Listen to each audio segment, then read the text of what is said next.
Good everyone, I am Robert and welcome back to Sepia Tears. Here we are again with Lillian and Mark, chit-chatting together, talking about what they're going to do next. So let's see what they are going to do next. Alright, you're early again. Are you sure you're not forgetting anything? Well, we all have to grow up sometime, you know. Punctuality is valued in the adult world. Or so I hear. You're right. Now, if only I could get Lucas to do the same. That's going to be an uphill battle. He's devoted from the inside out, but only to the things he wants to devote himself to. I still think it's worth a try. If I could get him to channel that burning passion into something else. Now that's a scary expression, if I've ever seen one. Hey, I'm not complaining. I'm not planning on sabotaging his external hard drive or anything.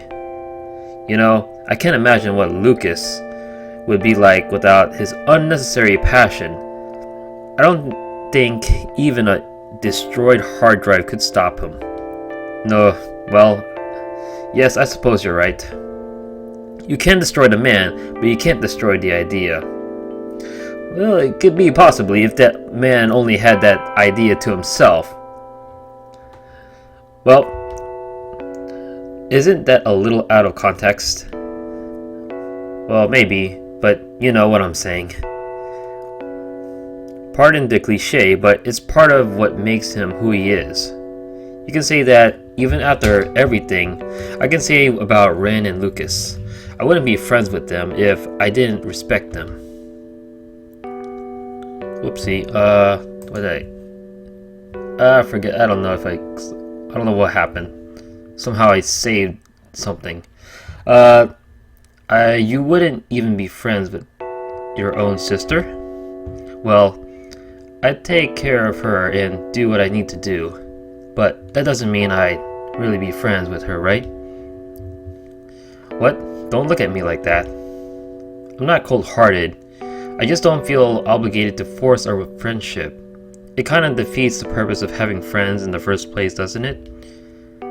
I'm impressed. I hadn't expected you to think through all this, Mark. I think more than people assume I do. It's a good hobby. Just as long as you don't space out. I'm still working on that one. She smirks knowingly.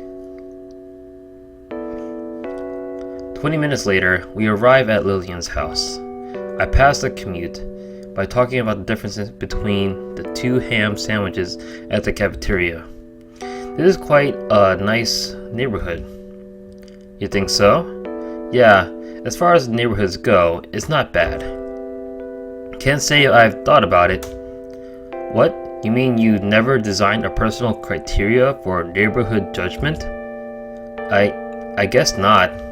Come on, what's wrong with you? How are you supposed to determine your feelings for a particular neighborhood without coming up with some sort of criteria? You're just being stupid, aren't you? Took you long enough. Grab something from the fridge, I'll be upstairs. I walk upstairs and open the door to what appears to be her own study room. I see a lot of plushies and a lot of cutesy, artsy anime thingies. Is that a plushie? On the side of her desk, beside the usual pencils and erasers and physics formula sheets, lies a large plush toy of a cartoon mascot. I wonder what she'd do with a thing like this. What? Cute! How cute! Ha! Oh my. I think we're just imagining. You're just imagining way too much. I'm a stuffed toy. Gow! Gah! Gow! Gah! Gow! Okay, I really don't think that's what she'd do with it. Even the mental image is adorable. This is a bad train of thought. Pulling a chair from the desk, I take a seat and relax. There's a large stuffed toy shop in the mall. we were in the other day. I wonder if that shopping bag on the bench was... I see. She really does have a girlish side. I try to keep my mind from wandering by spinning around on a swivel chair, but my attempt is futile. I can just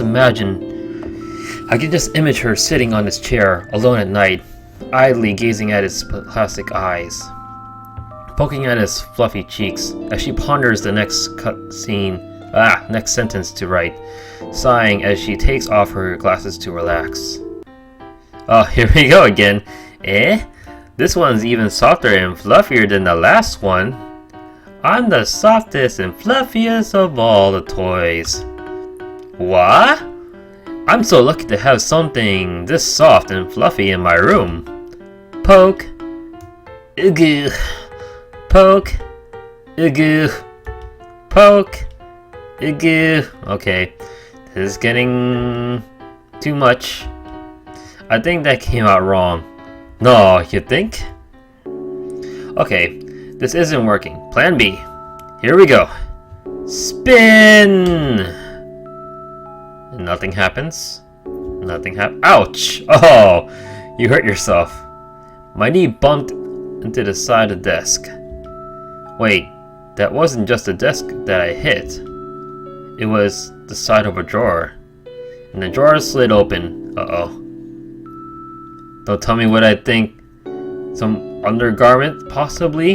A little peek couldn't hurt, could it? It's not like I'll find anything more than pencils and highlighters. Hesitantly, I stand up and move my head over the drawer, prepared to slide it shut as soon as I see what's inside. There isn't much to see. Pencils, pens, erasers, the works. Oh, thank goodness. But... Huh? It looks like a bookmarker. I've seen this before. I've absolutely seen this before. It's the strangest thing. Finding a bookmark in a desk is the pinnacle of normality, but I know there's something odd about this. Something from possibly in the past. Like for a keepsake, has to be some sort of clue. Footsteps coming up the stairs. Better forget about this whole thing.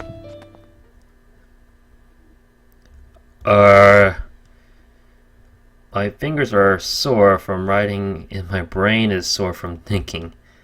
And it's only been an hour. How do you survive this? Like, literally, how does it not kill you? I guess they were doing study work already. Well, I only study for about half an hour. But I do it every day, so it adds up. Every day. Homework every single day. No wonder I've been a slacker all this time. Dare I ask, how you manage to survive with such a rigorous routine? This isn't rigorous at all. It's just because you never work that it feels like a significant difference. Yeah, true that. If you only at least try to do this more often, you probably not make it seem so rigorous or strenuous, or you're out of shape with your brain. Oh, yep, your brain is out of shape. I'm starting to think that this whole responsibility thing just isn't for me. Well, maybe you're more of a carefree person? 10 more physics problems, now. A pencil rolls my way, along with a fresh sheet of paper. And no calculator for you.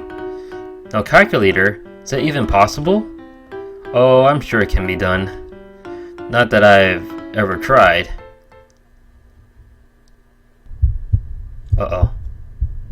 What is that thumping sound? Darkness. Darkness envelops my mind. My senses are completely muted. My eyes see nothing but black. My ears hear nothing but the painful pulse of silence.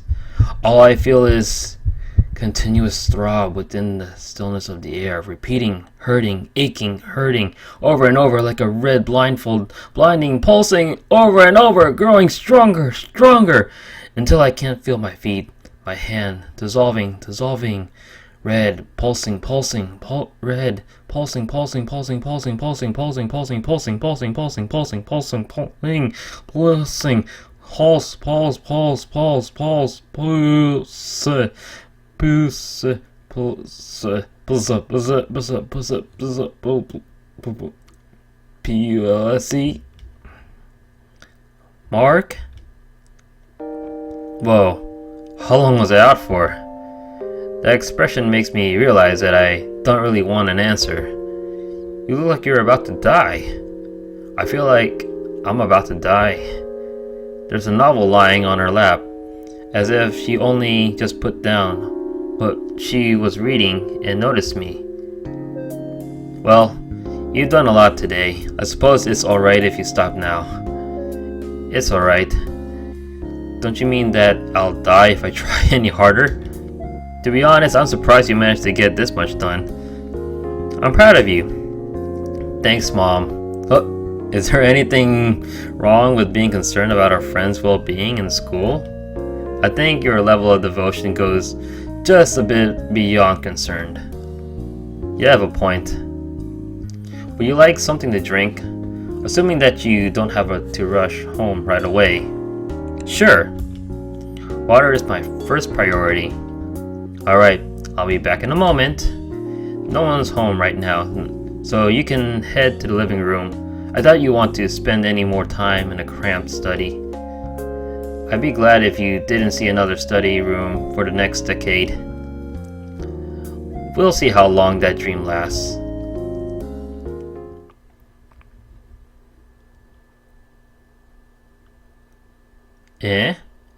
Here you go. A mug of hot chocolate for an icy cold day. You really don't have to be this polite, but thanks anyway. Oh, did Rin happen to tell you anything about the results of the survey the student council is running?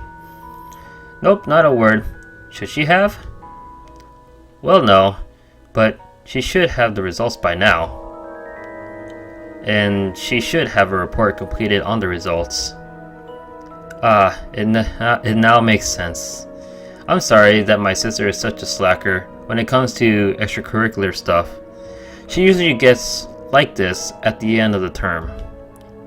No, don't worry about it. I'm not an official member anyway. Besides, it's not like they're falling behind. Yet. Well, I'm about 99% certain that she's lying around at home, either clicking around on the internet or playing video games, so I can't really defend her lack of diligence. It must be interesting living with someone like that. You have no idea. Is that a good thing or a bad thing? After 16 years, I still haven't figured it out. Chocolate wafts through the air. It must be nice to have siblings. It must be nice to be an only child. Don't you understand how lucky you are? Yeah, I suppose. It does have its perks, but it gets lonely here sometimes. Oh. If it weren't cold out, I'd be able to hear raindrops on the windows. You know, if you get lonely after school, you could always try inviting people over. I don't know about Lucas and Ren, but I know I've got way more time than I need. I suppose that's true, but I wouldn't want to bother you like that. Bother? Come on, it's me. Do you really think that something like this is a bother? When you put it that way, I guess it isn't, is it? Of course not. You know, we've been friends for more than a year now. You don't need to be so distant. Don't be afraid to ask for help if you ever need it. Thanks. It's a difficult thing to describe, the feeling of being suffocated by silence. It's a classic metaphor that pops up in every work of fiction. Moments that are so simple, so fragile, that they shatter the moment someone opens their mouth. I shatter the moment. I'd hate to sound like a broken record, but really, is everything alright? You've been acting strange lately. I could say the same to you. What? Really? I'm not sure how to describe it, but I feel like you've been distant lately. Distant?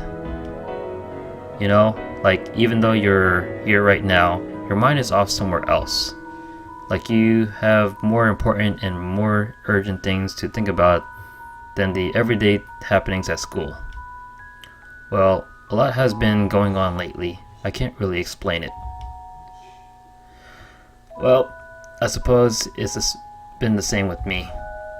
Yeah, I noticed. Mark? I have something to tell you. I hope you don't mind, but well, look at the time. I think, well, that's all I have time to, I think, well, this is where we're gonna end it right here, leaving you with the cliffhanger.